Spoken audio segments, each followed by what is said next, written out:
It's the final chapter of the college football playoff. It comes down to this. Miami's unmatched grit and tenacity through the postseason has led them home. The national title now within reach. They are confident. They are battle-tested. Undefeated Indiana, led by Chris Signetti and Heisman winner Fernando Mendoza, have the chance to take home their first title and claim college football immortality. The most remarkable turnaround in the history of college football. The College Football Playoff National Championship presented by AT&T. Monday at 7:30 p.m. Eastern on ESPN and the ESPN app. New year, same extra value meals at McDonald's. So now get 2 snack wraps, plus fries, and a medium soft drink for just $8. For limited time only. Prices and participation may vary. Prices may be higher in Hawaii, Alaska, and California, and for delivery.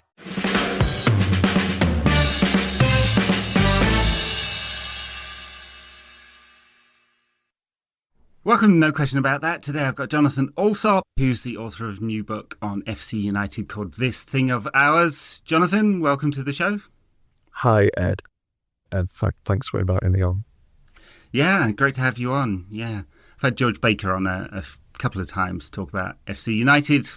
I'm sure you know him, and it's always good to check in on the club. I'm a watcher from a distance, although I have my community share certificate still in its original sort of folder in my lockbox. So there you go. Part owner if an absentee landlord here. So.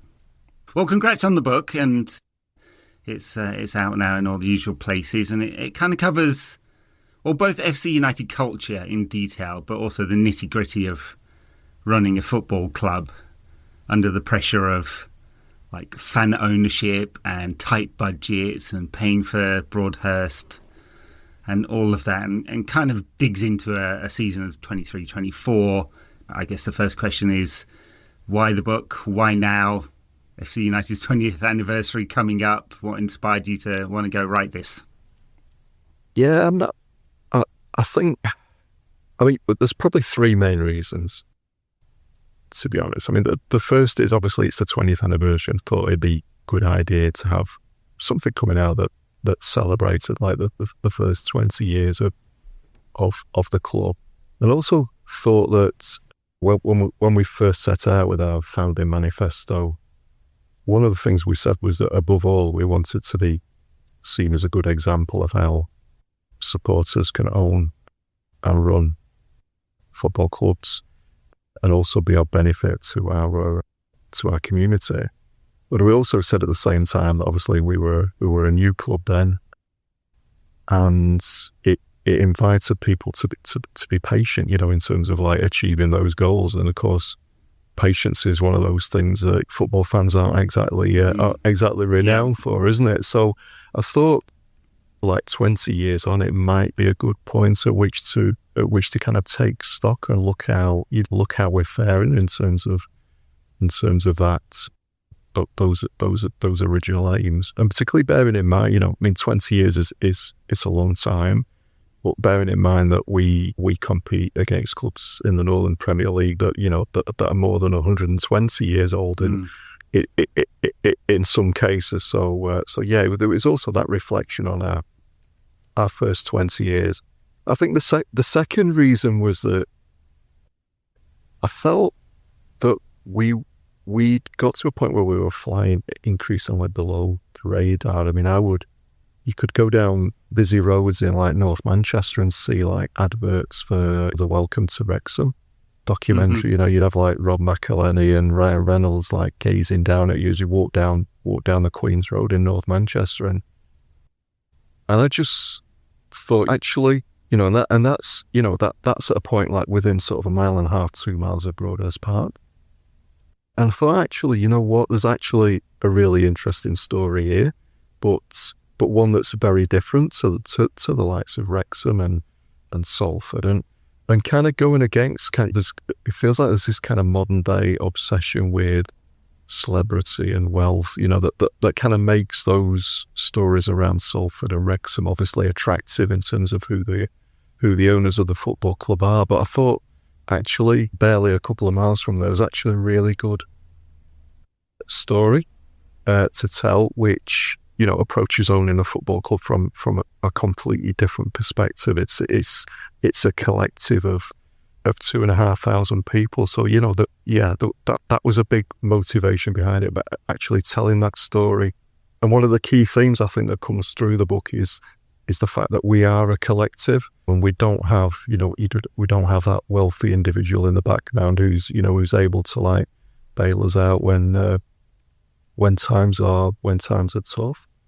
And I think the third reason was perhaps just looking at what fan ownership means in practice. I mean, rather than talking about it as kind of like an abstract concept, or what kind of like looking at what it actually means on a day-to-day basis. How does a football club that's like wholly owned by its supporters actually cope on a day-to-day basis in a world where success in football increasingly seems to come down to money?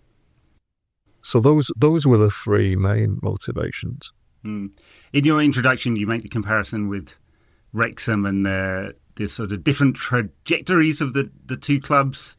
Played Wrexham a few years ago now, when Wrexham were fan-owned, and the fans effectively sold out to Hollywood celebrities, and we've seen where they've gone now. It'd be interesting in a few years' time to take a pulse check on Wrexham fans and whether they're happy with the new influx of tourists from overseas. But one of the really interesting things about the book, I think, is just digging into the nitty-gritty of just how the unique challenges of owning a fan-owned club, both from a financial perspective, challenges with loans, challenges with paying for Broadhurst Park, challenges with getting sponsorship and what that means, given part of the reason, at least, for launching the club back in 2005 was a sort of anti-commercialisation of football generally. So, tell me a little bit about the day-to-day of FC United and what it's like running this club.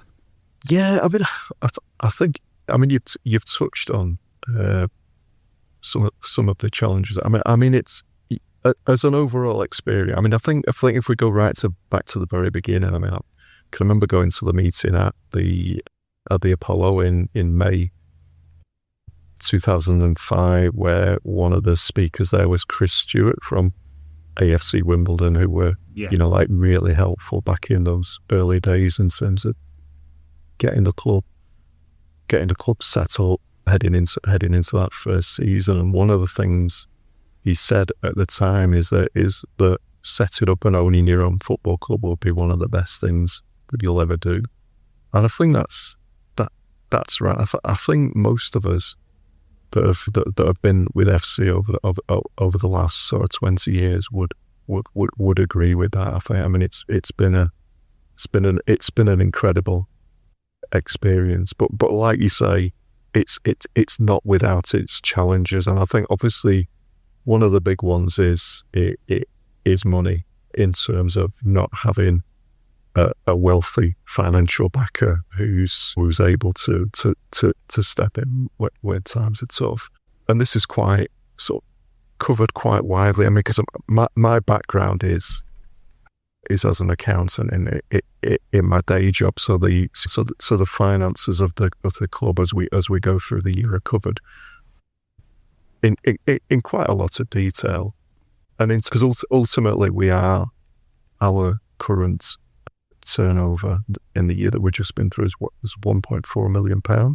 So we are a sizable business, and just using the word business, to be honest, I mean, if I go back to like 2005, I would have always balked at like describing a football club as a business. But I feel like to some extent we've kind of like grown up a little bit over the last 2 decades and recognise that this obviously there's the football side of things, but there is also a business there to run. And I think that particularly hit home when we moved into Broadhurst Park in 2015, and at that point had not only football teams to run, but also a facility that costs £6.5 million to build, and loans that were taken out to enable us to build that facility to then and the community shares as well, obviously, to then look after, and that introduces a whole different dynamic into the run of the club. Yeah. And I think the last sort of decade has been very different to the first sort of decade in terms of running the football club. And I think, like I said earlier, to an extent we have had to grow up and recognise that there is a business to run. And I think just summarising it really, I mean, I think there's kind of like three different elements to it all. I mean, obviously one is the football side, and obviously as football fans, following a football team is an incredibly emotional thing to do, isn't it? And it's often completely irrational, and but then there's also the business side that we need to look after, and that requires a very sort of like cool head at times to be able to manage the finances of ultimately like a £1.4 million business. There's the challenges that presents, and then there's the third element is our sort of founding ideology, which you mentioned there in terms of the desire to not be overly commercial in the way that we run the club. So there's kind of like three different elements that we're trying to like bring together in terms of the overall running of the club. Yeah, challenging time, I guess, for managing all of those things. It's sort of played out in where FC United is in the pyramid, settled into the Northern Premier, I guess. I mean, there's 3 promotions in the first 3 seasons, and then step forward a few years and a relegation as well.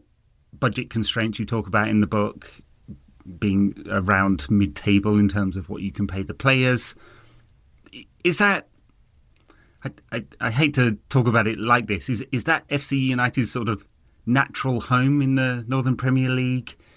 What dictates the level of ambition here? Does it matter if you ever make the Football League or not? Right? It's a community club. Is that important? Whether you're at step 7, 6, 5, or so on, and it wasn't really part of the founding ideology to say, hey, we're going to make the Football League and rise up the ranks and go challenge the big clubs and all of that. So what are the constraints and what are the hopes and dreams here for the club? Yeah, that's a good question, because obviously, like you say, it wasn't part of our founding ideology, was it, to set out where we wanted to be in 10, 20, 30 years' time. I guess very different to AFC Wimbledon, where a club like AFC Wimbledon, where there was that desire to get back into the Football League, as soon as they could, their rightful place back in the Football League. And yeah, it's an interesting one, because I think different FC fans would perhaps have different views on this. There would probably be some that would be quite content for us to remain in the Northern Premier League for the foreseeable future, whilst there are others who are more ambitious and perhaps would like to see us in the Football League at some point. I mean, in terms of our sort of like business planning, I mean, our latest business plan that supporters are involved in, like approving the business plans on an annual basis. So the last sort of general meeting that we had in May, we approved business plan for the 25-26 financial year, but within that there was a longer term view as to where we want to be in like 5 years' time. So where do we want to be in 2030? And we really set out 3 sort of like broad objectives for ourselves. One of those on the football side was that we said we'd like to be in National League North in 2030 and being able to be run on a sustainable basis in National League North. So, I mean, obviously, we've been in National League North before. We were promoted there in 2015, so that our first season at Broadhurst Park, we were in National League North. We remained there for 4 seasons. I think it's fair to say we found it tough to compete at that level. And I think what we're saying in the business plan is that we'd like to go back there and be able to compete on a sustainable basis. So that's the target that we've set ourselves, kind of on the football side in 5 years' time as a club. So that's approved by us as co-owners. I think in terms of our support, I mean we tend to split our business plan into three distinct areas. So we look at the football, we look at fans, because obviously the match day experience is such an important part of FC United. And then we look at community because, as I mentioned earlier in our founding manifesto, we said we wanted to be a benefit to our local community in Boston and across North Manchester. So in terms of fans, we've set ourselves the objective of increasing attendances by 25% over the next 5 years. Quite an ambitious plan, I would say, given that current average is around about 1,700, which is great for our level of football. I mean, the average last season in the Northern Premier League was around about 750. So you can see that we're more than twice the average. But actually, it's interesting to see what's happened over the last decade, because what we've seen is attendances in non-league have booed generally. So attendances in the Northern Premier League have roughly doubled. So about 10 years ago, the average attendance in Northern Premier League match was probably around about 400. Now you're looking at 750. Whereas our attendances over the same period have declined a little bit. We were up around the 2,000 mark 10 years ago. We're now about 1,700. So in setting ourselves this target of growing attendances by 25%, we need to address that kind of like downward trend. So that there's the base is there, right? Yeah, definitely. And on the community side, again, we're ambitious to help our local community. We recently, what we're talking about is basically establishing a community wellness hub at Rodez Park.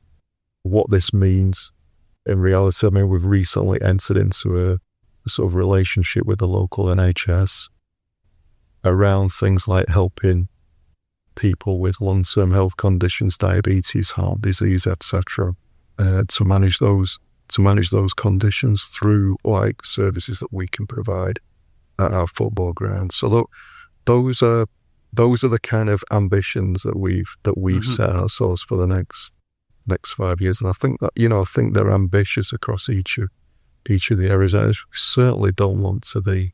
We're certainly not a football club that sees ourselves as standing still. Yeah. I want to change tack a little bit and talk about the Fenix Trophy, which you cover in the book. On the trip to Milan, obviously, FC United have participated in this tournament, I think, 4 years in a row now. Won it a couple of times as well. And I think for everyone who went, the trip to Milan sounds pretty magical. Chance for this semi-pro team that's only 20 years old to go and play in one of the world's great stadiums. Talk about that experience a little bit and how that tournament has played a part in FC United's development and community links and links with other clubs of similar ilk worldwide. Yeah, sure. So, I mean, the tournament came about in the idea for it sort of grew in the pandemic period in sort of 2020. A team in Italy, in Milan, called Brera.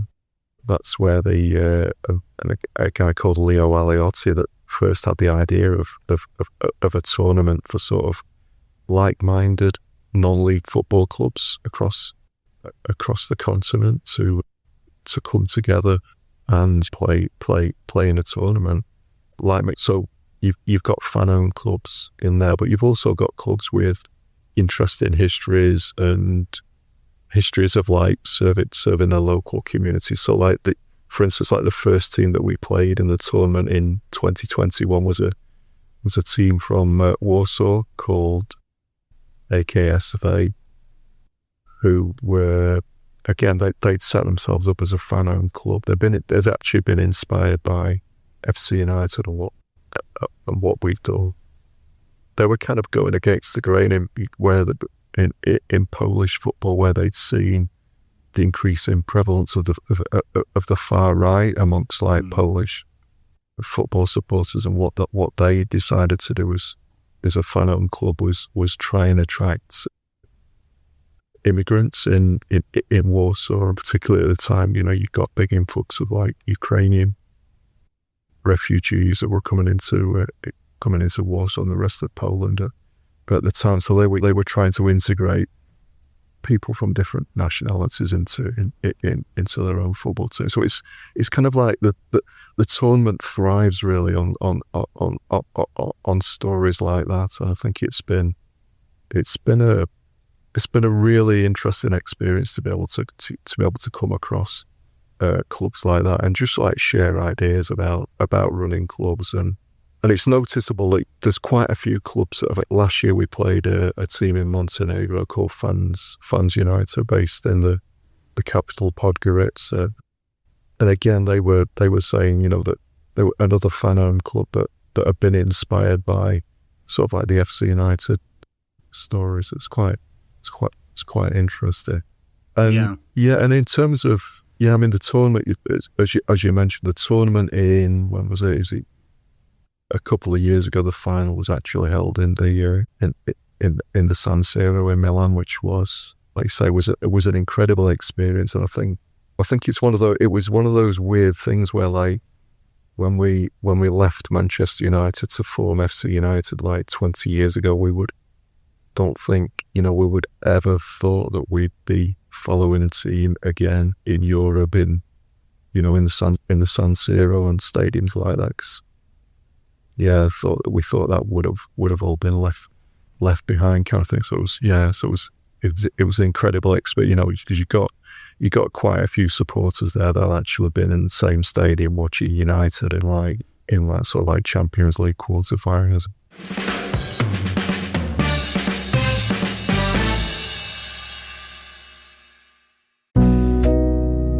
The world moves fast. Your workday, even faster. Pitching products, drafting reports, analyzing data. Microsoft 365 Copilot is your AI assistant for work.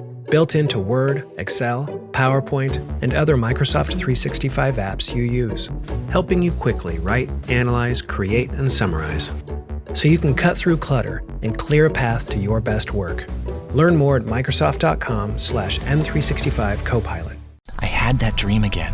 My small business needs to hire, but I don't use LinkedIn, and I hire wrong. So then I'm doing IT, and when I go to plug the servers in, they become sentient, and they won't let us access our network unless we forward their chain emails and memes to more and more and more people, and then I wake up. Don't let hiring nightmares ruin your dreams. LinkedIn Jobs' new AI assistant finds and invites best fit candidates to apply, so you can discover talent you may have missed. Post your job for free at linkedin.com/quality. Start hiring today with LinkedIn. In the book, you also talk about the women's team, FC United Women, on the struggles with both attracting players and building that team. Why did the club launch a women's team? I guess is the obvious question. There's an obvious answer to. And how difficult is it forming a women's team at that level? Yeah, and the women's team was formed in 2012, so it's been around for quite a while now. And interestingly, it was a good sort of 6 years before Manchester United actually did the same. So the driver was clearly that in our founding manifesto it says we want to be benefit to our local community. So half of that community, is female. So it makes sense, obviously, that we have a women's football team. That team, at its peak, rose to the fourth tier in the women's pyramid 2-3 years ago now. What we found since the England women's team won the Euros in 2021 is just such a change in the women's game in terms of the level of interest, the level of commercial interest that it's generated. So pretty much almost throughout our entire sort of like women's team history, the players have effectively like played with, they haven't been paid, but this actual influx of money now into the women's game has meant that we have had to consider things like paying the players. So we actually tried it now last season, and it's become increasingly difficult for us to compete, I think, in the women's game. So we were relegated from the 4th tier back down to the 5th tier. Last season we had a tough season, but we did manage to stay at that level. I think it's fair to say at the moment we're trying to take stock of where we are in terms of our women's team, and what our ambitions are going forward.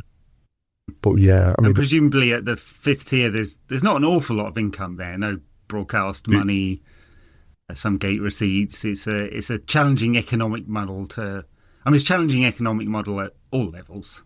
I think we see that even with Manchester United, where there is, let's say, limited interest from the new owners in that team. How do you see it as both a business and a community asset to run that team? It's interesting because when you start talking about the level of interest in the team, I mean, in terms of supporter interest, we've had gates of up to like in excess of 300, which is pretty good at this level. And also in terms of commercial interest, I mean, it's actually referenced in the book around the sort of sponsorship that we received for a time from the Pretty Little Thing, the sort of like women's fashion retailer that's based in Manchester. And I think on the back of the success of the England team in 2021, decided that they were really keen to like support our women's team. They liked what we were doing in terms of owning a women's team. They liked what we were doing in the community, and they sponsored us on that basis. And that was actually, today, it was actually the single biggest commercial deal that we've had in our 20 years. And that was on the back of that was on the back of the of having a women's team and also being active in the local community. I'm going to talk a little bit about community engagement and fan dialogue. It's at the heart of what FC United does. We have Sir Jim coming along to Manchester United, buying a stake and making a big deal about community engagement and fan dialogue, and then, well, let's say fucking the fans over on ticket prices and not doing that at all. I think it's a fair assessment.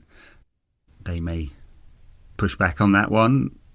Like, is fan and community engagement still important? I mean, I know it is to FC United, and obviously Supporters Direct, I've had them on the programme before to talk about fan engagement and fan engagement models.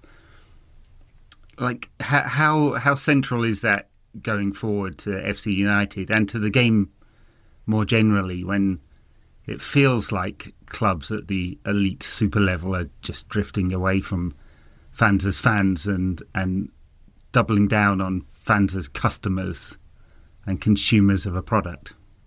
So it's a good question. I mean, in terms of FC United, I mean, fans and fan engagement is absolutely central to the whole way that the club is run. It's 100% supporter owned, and everywhere you look in the football club, whether it's on the terraces, in the office, in the boardroom, in the bars,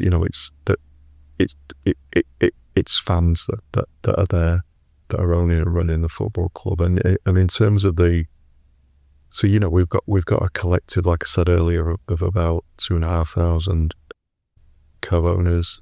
In terms of the level of engagement that we're getting, I think we're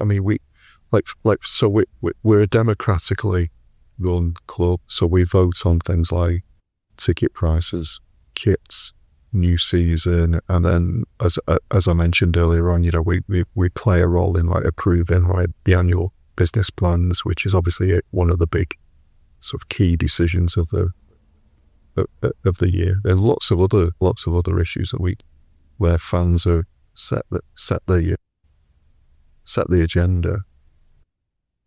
We introduced online voting, as I talked about in the book, like a couple of years ago. Mm-hmm. Since then, we tended to have around about the 600 mark in terms of like the level of engagement, which in terms of like eligible voters, we probably got about 1,800 out of the 2,500. The rest of the membership being junior members who aren't able to vote until they're 16.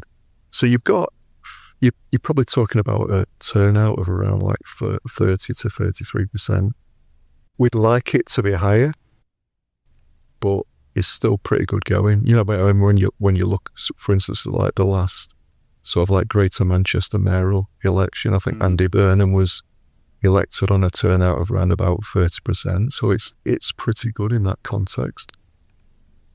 Other measures of for a comparison, local school board election where I live was really important because of cuts. We'll get probably low single digit turnout on that election as well. Yeah, I can imagine, because it can be a struggle to get people engaged, and we've kind of got various measures really of sort of like the democratic health of the club. I mean, one of the other things we do in terms of our monthly board meetings is we actually produce like a summary report of each board meeting, and then that is mailed out to co-owners sort of like within a few days of the meeting, so they can be kept informed, what's going on at sort of like the board level kind of thing. And we know that's typically read by about sort of like 300 to 400 of co-owners. So you've probably got that core of 300 to 400 there, what you would probably describe as active members that are keeping on abreast of all the issues that are affecting the club. And obviously we'd like that to be higher, and we do, we do as much as we possibly can to help people to become engaged in the club. But equally, we appreciate that there are some supporters out there that just like to come and watch the football, and and don't want much engagement above that. But no, I mean, fans are absolutely at the core of everything that the club does, really. And I mean, in terms of the broader picture, I mean, it's interesting this season because the 1958 group at United actually got in touch with us towards the end of last season around, obviously the struggle that's going on at Old Trafford in terms of like fan engagement and the ownership of the club, etc. And that's been an interesting one, because they then subsequently came to a game in March with a number of like United fans came to Broadhurst Park for the first time, and I think we're quite surprised. Some of them were quite surprised, I think, to see like lots of like Manchester United memorabilia up around the place, lots of like United flags like all around the ground, because I think some of them thought it might be kind of a hostile place for United fans, but that's kind of like not the case at all. We are at heart the ones that moved, the ones that set up in the club, FC United in 2005. We are at heart like Manchester United fans, and and Broadhurst Park very much reflects that. So that was interesting, and it was interesting to exchange, the sort of like those at the forefront of the 1958 group net with members of the FC United board to like kind of like exchange ideas and views on what's on the current situation at Old Trafford, because we've been quite we've been quite outspoken about what's going on at United over the last sort of like year to 18 months. I think it was the 1958 group recognised that. They'd seen social media posts by FC, recognise that, and then then got in touch on the back of that. I think that's kind of like prompted quite a bit of sort of media interest. I think that we are there and still interested in what's going on at United. And I think there was an article by Danny Taylor in the Athletic in May where after he'd come to a match at Broadhurst Park, where he described FC United as what we were doing essentially was a fight, a struggle for like fan culture, to preserve fan culture. And I guess that's the kind of input that we can. That's kind of where we can help the group like the 1958 to in their fight to kind of preserve some sort of fan culture at United. But obviously that's going to be tough, with what's going on.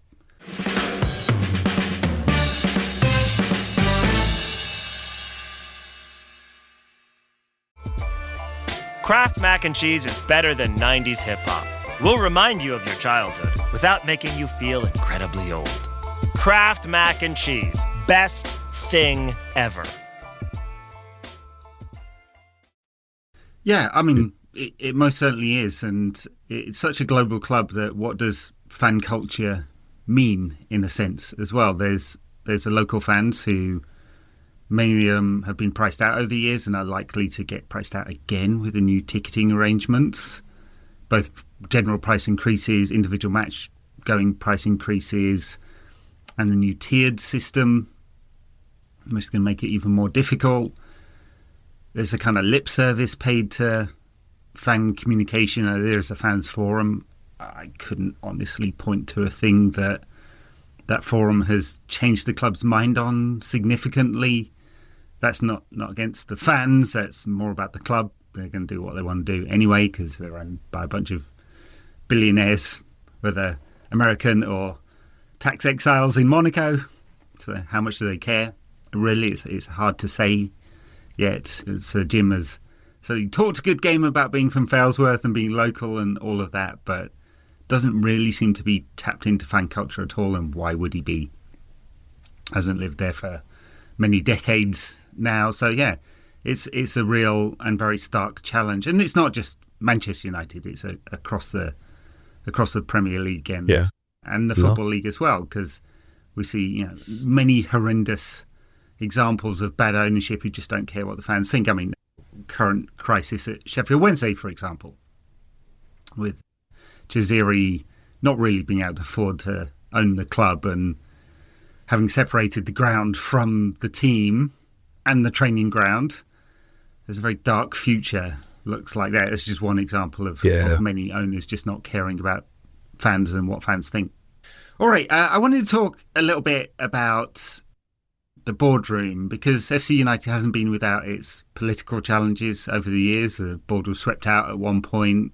It got quite controversial online with minutes of meetings being posted and so on. And an ongoing question about executive leadership as well, changes at CEO level and so on. So how challenging is that in a fan-owned environment to get the right executive team, make sure there isn't burnout amongst board members, it's voluntary most of it, and have the balance with having a properly run business club as well as it being very tightly knit into the fan community? It's a big challenge, obviously. The situation in 2015, 2016 that you've just sort of touched on, there was essentially an issue around transparency, I think, in more than anything, and a feeling that, we set out as to be a democratically owned and run football club, and a feeling that wasn't what was happening at the time. There'd been an erosion of that democracy, a loss of transparency, and as a result, there was a period there for probably about 12 months where, you know, it was quite acrimonious and resulted in, you know, virtually a whole board standing down and a new one being elected in the summer of 2016. And that new board being absolutely committed to transparency in what it does. And that was when we started producing the summary board reports I just mentioned earlier on, you know, that fans, that owners of the club could see within a few working days of each monthly board meeting what had actually been discussed at that board meeting. So, you know, that was a big step forward at the time in terms of the level of transparency in which we were operating. In terms of the skills, you know, that you need to around the board table to run a football club, yeah, it is a challenge, and it's one of the ones that we recognise. You know, we do sort of like hold a risk register and the club, and the one of those risks is around having board members, you know, with the right skills that you need to run a football club. I mean, obviously one of those is, you know, is things like finance, around like human resources, technology, legal issues. You know, there's all sorts of like different areas where you need kind of expertise to be able to run the club. Obviously, one of the strengths of the club is that, you know, you've got 2,500 people coming together. But those people have got lots of like different skills, different knowledge, expertise, etc. So we are very heavily able to draw on that expertise. And I think it would be fair to say that the board that we've got now, that we've had for like the last sort of 18 months, is probably the strongest that we've had in our history in terms of like the range of skills that you've got on that board. Like, for instance, you've got a chair like Nick Boom, who's worked at a very high level in the banking sector, who's able to bring, you know, a whole set of skills around like running businesses to the table. You've got others that have come from like public sector background at a very senior level.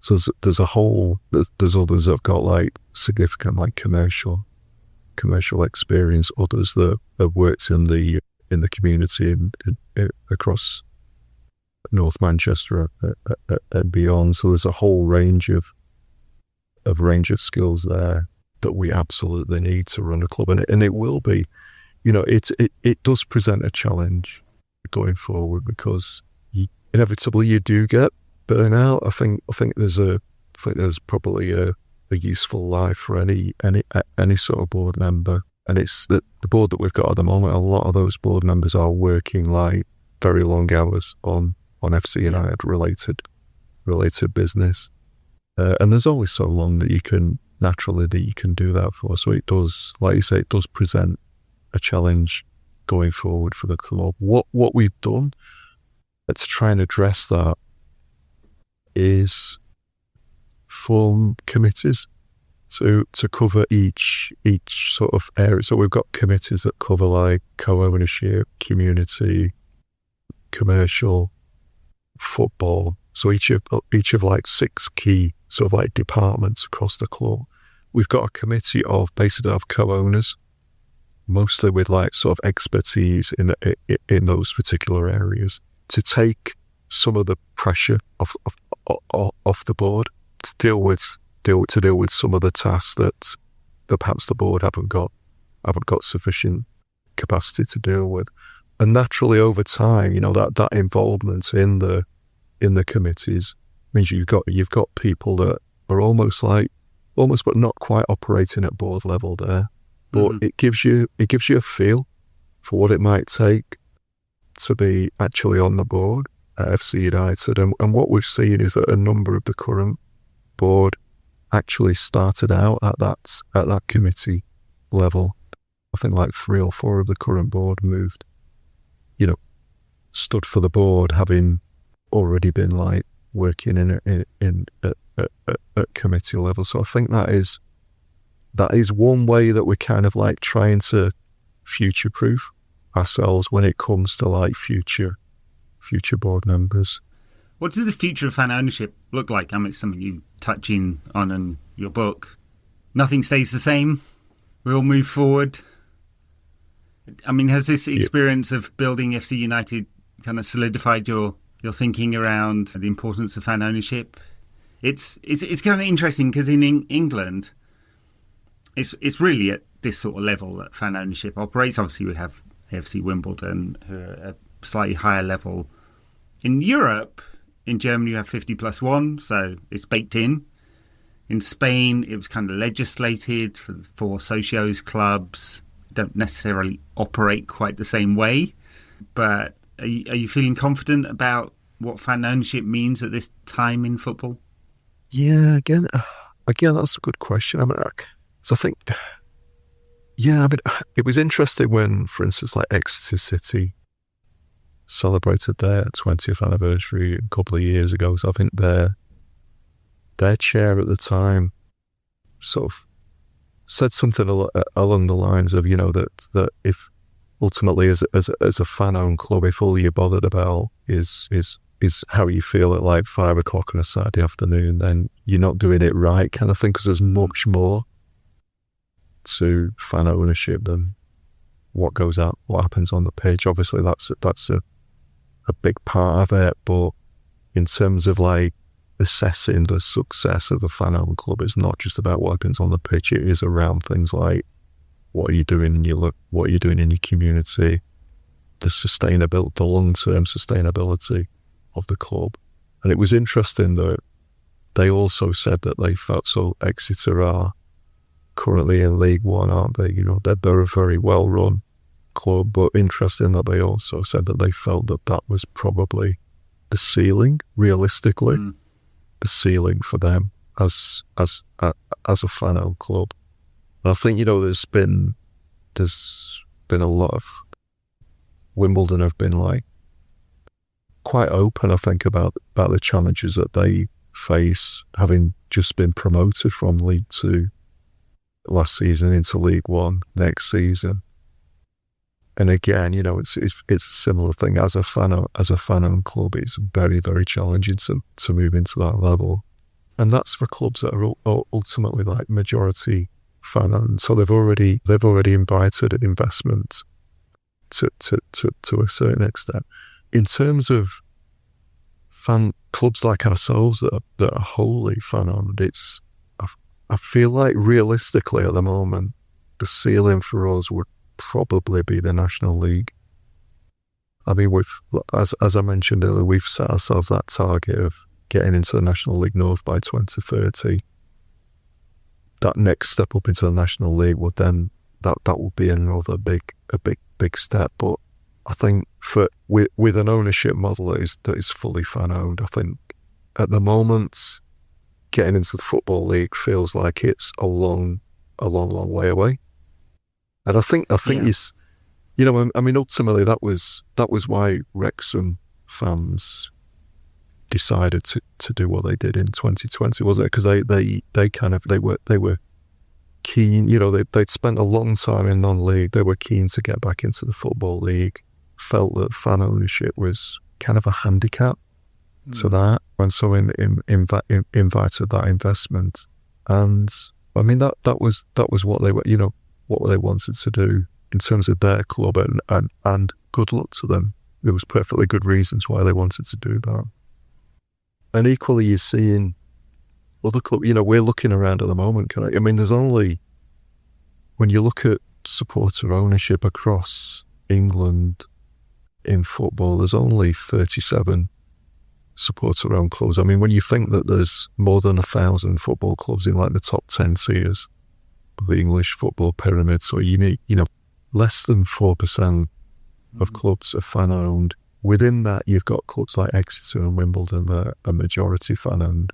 You've probably got less than 30 that are fully fan-owned, like ourselves. And then you look around at those other clubs, and in terms of their size, the vast majority of them are much smaller than us. You know, they're operating at a much smaller level in terms of like finances, in terms of like support and the level that they're playing. I mean, for instance, it's interesting that like Liverpool fans set up AFC Liverpool in 2008, you know, only 3 years after we'd set up FC that as an affordable alternative to going to Anfield at the time. And AFC Liverpool still going, but they're in the North West Counties League, and their average crowds are around about 100 to 150 mark. So it's a very, very different club, and you know, and a very, very different feel to that club to FC United. So it's interesting. And then you've got other clubs that fully fan owned, like Banbury and Basingstoke, that we've played in friendly matches in recent years that are also exploring the idea of inviting outside investment, because it's a struggle in the current climate to run fan owned clubs. So I think it feels like we're increasingly like going against the flow in terms of fan ownership. But I think that the potential game changer in all this, of course, is the football governance bill that's currently working its way through Parliament. And I guess the hope with that is that there's some sort of change in terms of like the distribution of finances down the pyramid. That is what we'd hope for, and that it would introduce a little bit more of it's never going to be a level playing field, is it? But it would introduce a little bit more fairness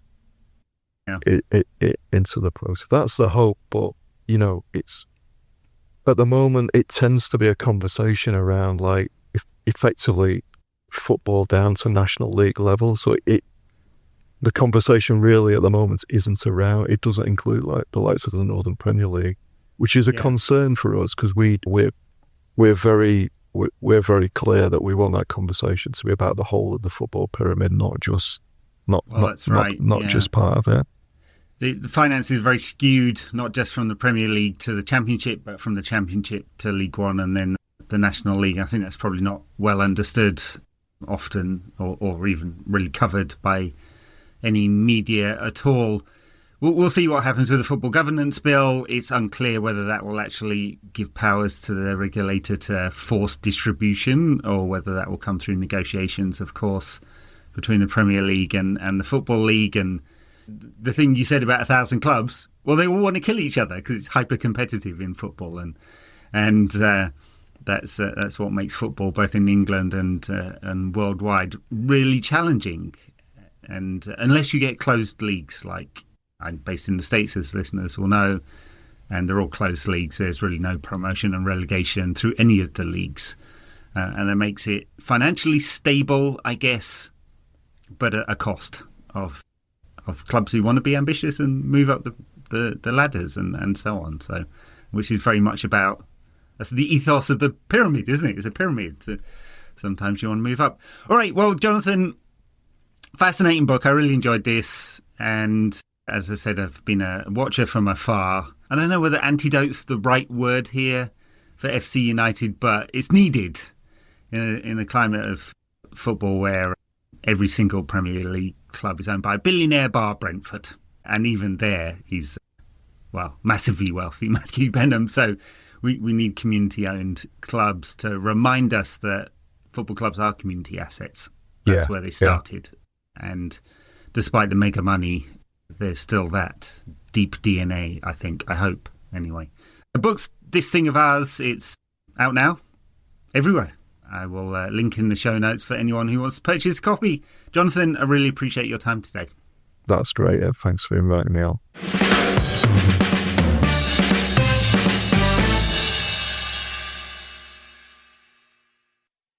This podcast is brought to you by Carvana.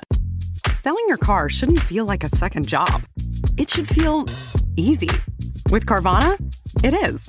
Just visit Carvana.com, enter your license plate or VIN, answer a few quick questions, and get an offer in minutes. Like what you see?